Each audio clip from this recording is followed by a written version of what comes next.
Welcome back to the Honda project. And we're really wondering what colour to paint the wheel.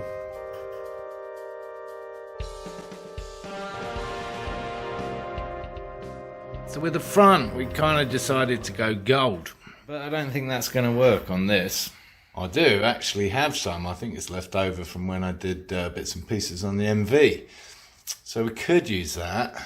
And then, of course, we've got our semi-gloss and low-gloss black. If we put it back to how it was.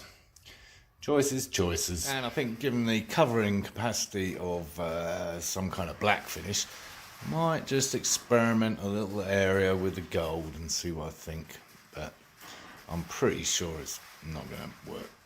Well, it's just a rough coat, but I don't know. I quite like that. It's not the best paint job in the world because I just kind of threw it on because I didn't think it was going to stay. But I think that might look quite good. Yeah, I really kind of like this. I kind of like the fact that it's semi-translucent as well. I'm not sure because this was the effect we were going for on the front wheel, where you got kind of bits showing through that are slightly different colour, a little bit of patina. Yeah, I don't know.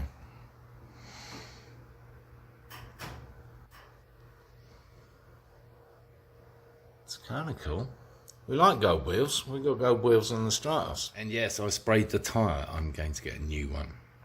Yep, I think we're going to get a couple of cans of that gold paint and we're going to pursue the idea. We're going to put the back wheel back on with the old tyre just so we can manoeuvre the bike around the garage a little bit easier. And we're going to live with it for a while as we do and see if we change our mind. Okay, now what? Yes, the rest of the accoutrement, the fixings, the clobber. Still not sure about that. I don't know if it needs to go back on. Does it? I can't see it really serves any massive function. This, of course, we could paint the same colour gold. We could paint it black. Or we could just polish it up, see what works best. I think to start with, we'll give it a light sanding, see what that looks like. Maybe give it a little polish up, see what that looks like. And then take it from there. This we've sanded, so it's nice and clean, kind of grease-free at the moment. And I might just sand it with a slightly finer paper. Get rid of some of those deeper scratches. Can't really see any there, can you? There are, believe me.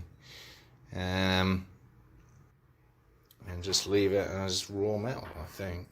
Yeah, there's a little bit more that needs coming off there, as you can see. Yeah. Well, I have been fiddling with these, and I do have them in a different configuration. I swapped that one round, that one there, to that one there. So, yeah, I don't know if that carburetor is going to fit. Perhaps we should try it. Then I suppose we should look at what we're going to do about this whole electrical tray, which also involves what we're going to do about the whole seat. And progress on the seat is non-existent, as you can see. It's still there, like the last time we looked at it. Well, of course, they didn't have that paint down at O'Reilly's. No, they had this one.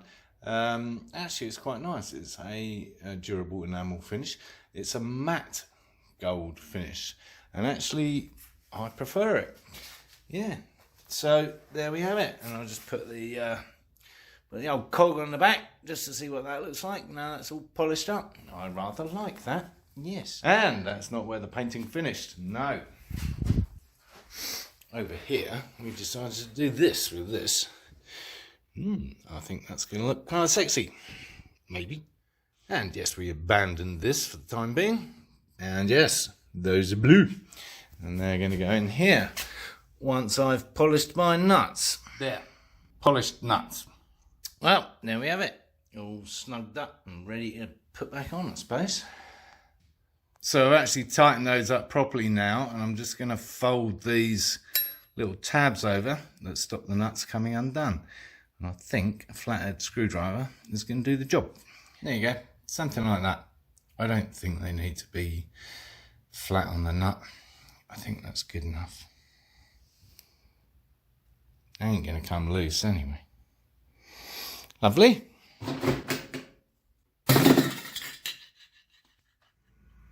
Well, there's the other side. Yeah, kind of like that. Well, yeah, there it is, all back in place. Kind of nice, actually. Yeah, I like the gold and blue, obviously. It's kind of a theme tune for Tink. Yeah, it's looking good. And other side. Yeah, kind of like that. So it's all kind of tightened up. But obviously we're going to get the back wheel off. We're going to put a new tyre on at some point. And I've found some really cool looking tyres, actually, that are very trendy with us cafe racer types. So I'm probably going to use one of those. Actually, this is not a bad looking tyre, I have to say, but it's old and gnarly and plenty of tread left. But yeah, so we couldn't have done that without that. Great little tool. I think it was like 80, 90 bucks, something like that. We'll see if it's going to help us at all with the front end, because we've got to do all that. But yeah, I'm going to live with that gold for now. I think I like it. What do you guys think? Tell me, comment. Trouble with all this kit is you have to find somewhere to put the damn stuff. Perhaps I should get rid of some of the bikes. Ta-da! A P clip and that other clip, and there we have the USB mounted under the tank, nicely out of the way. I know you're probably as bored with this as I am. I know these things are tedious. Just got to be done.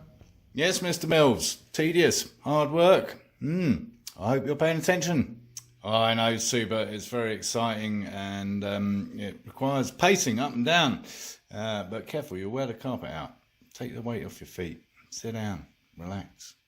And on further examination, it turns out that this connection is exactly the same as for my little camera, which is not a GoPro. It's a one of those, and it's actually very good. Yeah, so the good news is this is the ridiculously long cable that came with the heads up, and this is the one that came with my camera, which is about half the length, because that's all we need now, because it's going here, not anywhere at the back, and even if it was, it would still reach. So that's good. Not massively exciting, I agree, but encouraging.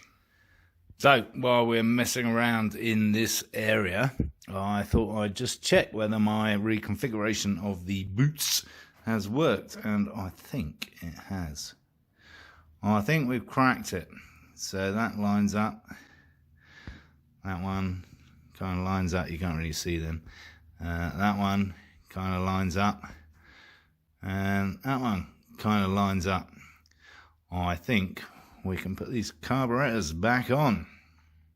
Except, so these clips I actually found in my drawer, and they fit that little recess perfectly.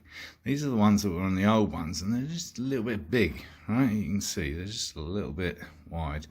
So I might actually treat myself to some new clips, because despite the enormous array, yes, even Chris was astonished with the enormous array of varying clips, we haven't got anything that does that. There's these ones, but see, they're big again. The ones on the original boots, yeah, they're still too big. So, can't do that right now. By the way, do you like my trade size vintage can of WD-40? Yes, that's at least a decade old, because it came across with my furniture in the UK, from the UK, in that box there. Yeah. So, yeah, no sell-by date on WD-40, thankfully. And while we're talking about the carburetors, we need to look at the cables. Obviously, the throttle cable itself will end up here somehow. But we have this other jokey cable thing, which, if I'm going to use it, I